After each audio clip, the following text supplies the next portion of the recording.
I became interested in sustainability accounting and sustainable finance really as an outgrowth of time that I spent 10, 15 years ago when I was in college, working with a friend of mine to start up a sustainability group looking at reducing energy use, reducing waste, increasing recycling rates, things like that. So we had competitions and prizes, and we were able to measure specific residence halls and be able to ultimately track performance and be able to identify winners and those who improved most and things like that.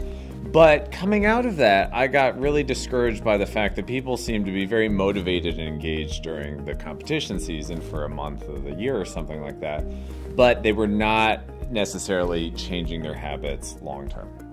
And so I left the sustainability space when I graduated, spent a few years doing other things in both the public and private sector.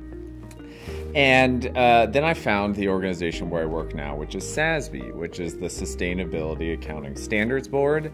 And there's no mistaking that it sounds like FASB in the world of financial accounting, because our view is that to get sustainability to work at scale, you need to think about measurement, you need to think about standards, and you need to think about how it fits into the way businesses operate today.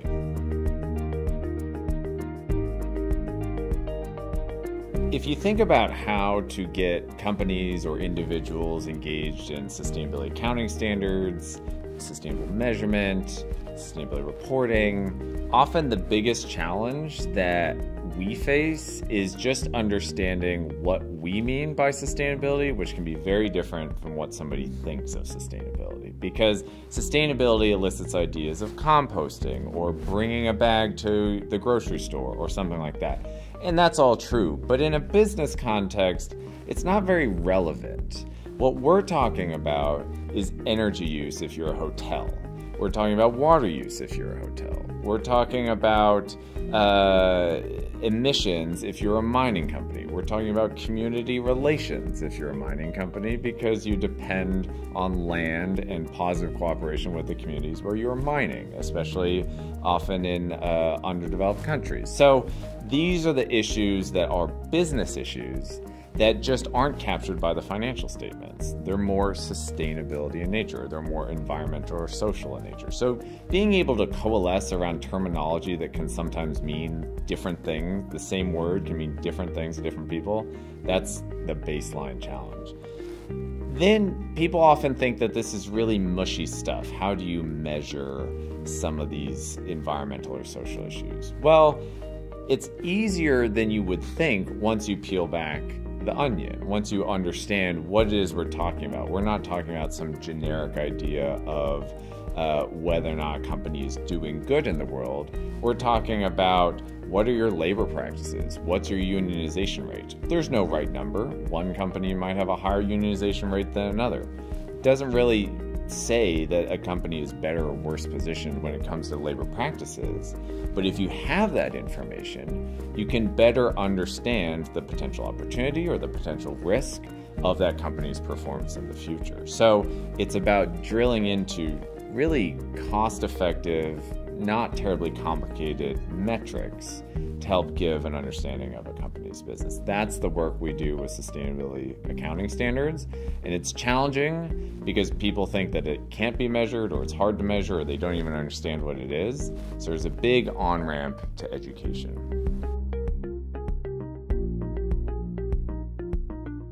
Trying to help someone who is entrenched in management accounting and finance and measurement understand something like sustainability or sustainability accounting, I think that it's really important to start with something that they're familiar with. Start with practices that they understand. Start with internal controls. Start with enterprise risk management. Start with something that they already deal with in their day-to-day.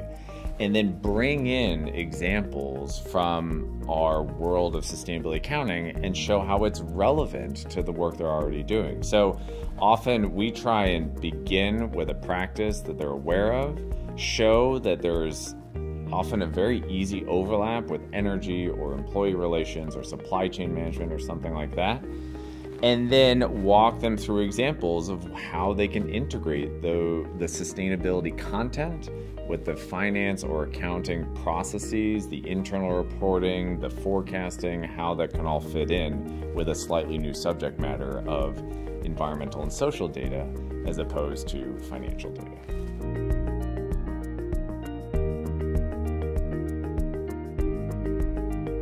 So when you're thinking about companies using sustainability accounting standards and using SASB standards, there's a big difference between our standards and financial accounting standards. We are very similar in a lot of ways. We didn't just copy FASB's name, we copied a lot of their processes. We're very stakeholder engaged. We have thousands of participants from every industry who have given us feedback over 6 years to understand what are the issues that can impact their business, what are cost-effective ways to measure their performance so that you're not just spending all your time collecting data, but you're actually getting data for decision-making sake. And so that has really sharpened our work so that it's reflective of the views of not only the industries and the companies that are being asked to collect and report this data, but also the investors who are trying to understand this information to inform their analysis. But what's different, so that's very similar between SASB and FASB, an entirely transparent, open, and stakeholder-led feedback process. What's different is that we are industry specific.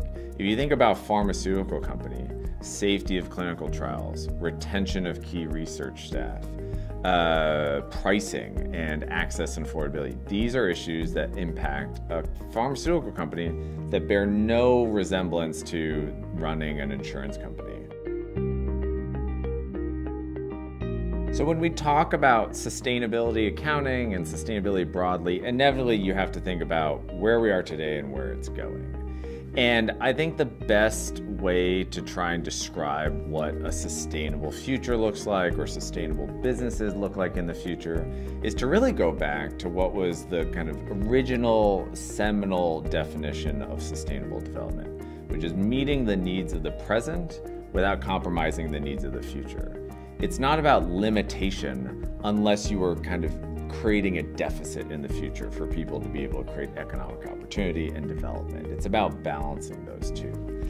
And so thinking about sustainable business in the future is that I think that every company would be mindful of what are the environmental inputs they have that they depend on. If you create Coca-Cola, how reliable is your access to water, and are you managing that? That's just an example. So is a company aware of the impacts they have on the environment? And then how are they thinking about their employees, their customers, their supply chain, and how they manage other aspects of the business? Just having systems and people in place to assess that, I think, is what a sustainable business looks like in the future. Companies are on a journey when it comes to this. You can't just snap your fingers, hire a person or two, and then have it down. It takes a few years. It takes building up the understanding and training of your staff. It takes practice and trial and error to figure out what's going to work with your culture, with your management, with your board, everything like that. And so you really have to get started somewhere, and often starting small is the best approach. But inevitably, that's what I think it's going to take to start somewhere for companies to be able to embrace generating increased economic value in a world where we probably have more limitations on our resources and our people.